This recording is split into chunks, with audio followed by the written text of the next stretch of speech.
I'm sure many of you have all of your passive savings in VTI, VOO, or SPY, and people have told you that that's just the safe way to invest your money. But did you know that those ETFs are 100% US based, so you're only investing in America?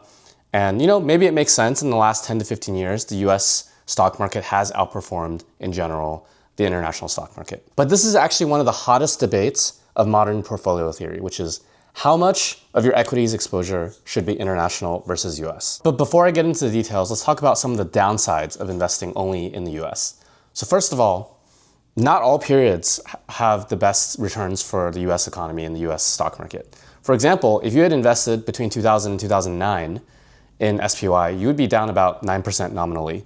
But if you had invested in international stocks at the same time, you would have a positive return. Also, investing just in the US stock market makes it so that you're not exposed to global leaders in some industries, such as ASML in the Netherlands, or TSMC in Taiwan, or even LVMH in Europe. The other thing with these big American ETFs is that they're really top heavy and sector weighted. So because the market cap of the current tech companies are so big, when you invest in VOO, VTI, you're pretty much just investing in mostly NVIDIA or Apple, and it's not actually a diversified portfolio of the US economy. Lastly, investing in the US means that your stock returns are directly tied to the US dollar.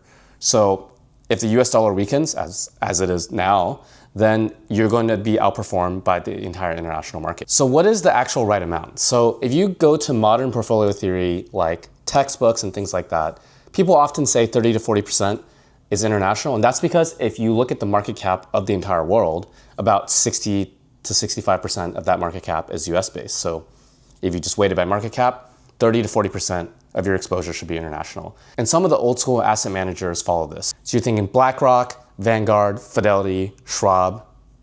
And then you have the more modern-ish robo-advisors, the popular ones like Betterment. They have it at about 37%, very similar. Wealthfront, a little bit lower, but still similar at about 30%.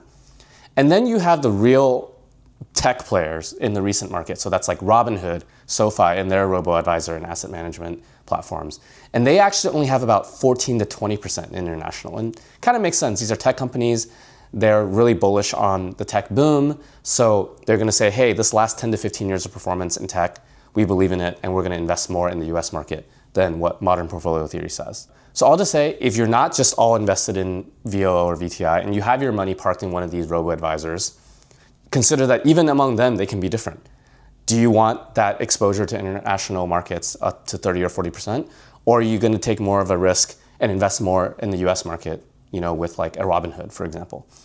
So personally, I use Betterment. So my portfolio is about 37% international, but like I said, this is a hotly debated topic. So I'm curious to hear what you guys have to say in the comments. So let me know what you think.